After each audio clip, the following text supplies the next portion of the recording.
মানিকগঞ্জের কি খাবার বানাইলাম ভাই, মুখেই নিতে পারতেছি না, শুধু শুধু সময় নষ্ট। চলুন আসল কাহিনী জেনে আসি। ফ্ল্যাশব্যাক। সুনীল নামের একটা পেজ থেকে আমি এই খাবারটা প্রথম দেখতে পাই, যে মানিকগঞ্জের বিখ্যাত পাতা ভাজির একটা রেসিপি। ডালটা আমি আগেই ভিজিয়ে রাখিছিলাম প্রায় 2-3 ঘন্টা আগে, এবং তারপর হচ্ছে ডালটা বেটে নিয়ে পরিমাণ মতো হচ্ছে লবণ, মরিচ, পেঁয়াজ এগুলো দিয়ে ভালো মতো মাখিয়ে নিয়েছি। এই খাবারটা বানাতে মোস্ট যে ইম্পর্টেন্ট ইনগ্রেডিয়েন্টটা লাগে সেটা হচ্ছে কুমড়ো পাতা, মানে এটার নাম হচ্ছে কুমড়ো পাতা ভাজি।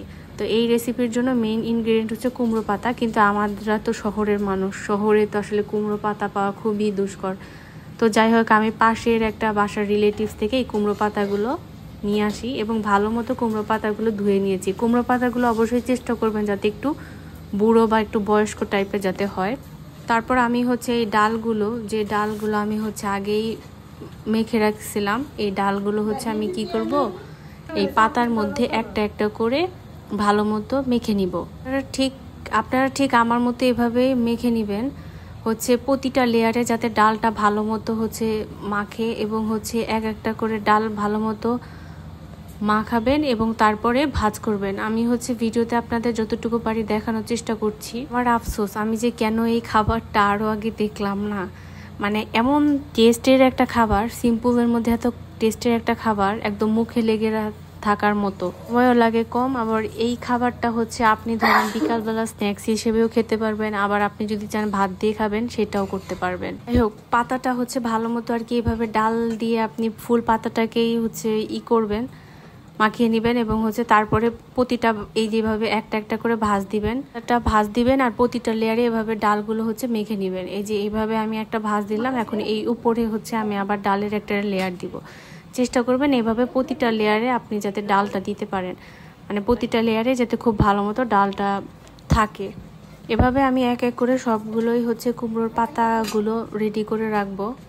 কথা বলতে ভুলে গেছি, আপনারা হচ্ছে মসুরের ডালের মধ্যে একটু মরিচটাও বেটে দিবেন। আমার আসলে বলতে খেয়াল ছিল না, যে যেরকম ঝাল প্রিফার করেন সে সেরকমভাবে হচ্ছে এই ডালের মধ্যে মরিচটা হচ্ছে বেটে দিবেন, কাঁচা মরিচটা বেটে দিতে পারেন।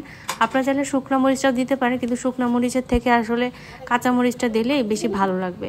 এই যে ঠিক এভাবে আপনারা হচ্ছে প্রতিটা লেয়ারে লেয়ারে ভাজ করে করে তারপর ডালটা হচ্ছে একদম পুরা শরীরে যাতে ভালো মতো মাখে, এইভাবে হচ্ছে আপনারা ডালটাকে মাখাবেন। আর ডালটাকেও এরকমভাবে হচ্ছে আপনারা বেটে নেবেন যাতে হচ্ছে একদম বেশি থিক বা থিন না হয়ে যায়। যেহেতু শীত পড়ছে তাই ভাবলাম রেসিপিটা আপনাদের সাথে এখনই শেয়ার করি, কারণ শীতের সময় হচ্ছে কুমড়ো গাছটা মোটামুটি গ্রামের সবার এলাকায় থাকে, বা আমরা যারা শহরে থাকি বাজারেও দেখা যায় মাঝে মাঝে কুমড়ো শাক উঠে। তো আপনারা তখন এই খাবারটা ট্রাই করে দেখতে পারেন, গরম গরম ভাতের সাথে খেতে খুবই ভালো লাগবে। পরে একটা প্যানে হচ্ছে আপনারা মিডিয়াম আঁচে এইভাবে হচ্ছে এক এক করে পর্যাপ্ত তেল দিবেন। আসলে একটু তেল বেশি লাগে এই কুমড়ো পাতা ভাজি ভাজতে, কারণ ভিতরেও যেহেতু ডাল থাকে, ডালগুলো যাতে ভালো মতো ভাজা হয় এর জন্য একটু তেল বেশিই লাগে। তো আপনারা চেষ্টা করবেন একটু মোটামুটি তেল দিয়ে, তেলটা গরম হওয়ার পরে মিডিয়াম আছে এভাবে এক এক করে একসাথে সবগুলো কুমড়োর পাতাগুলো দিয়ে দেওয়ার জন্য। তারপরে এরকম যখন একটু ভাজা ভাজা হয়ে যাবে তারপরে আপনারা চুলা থেকে নামিয়ে নিতে পারেন, এবং এটা আপনারা গরম ভাতের সাথে কিংবা বিকালের নাস্তায় দুইভাবেই ট্রাই করে দেখতে পারেন। এমন মজার একটা খাবার যে একবার খেলে আপনারা আরও বারবার বানাতে বাধ্য, আমি এটা একদম শিওর। আমি ফেসবুকে এই ভিডিওটা দেখার পরে আমি নিজে পাগল হয়ে গেছি, এত মজার খাবার, এতই টেস্ট, আপনাদের সাথে শেয়ার না করে পারলাম না। ধন্যবাদ সবাইকে।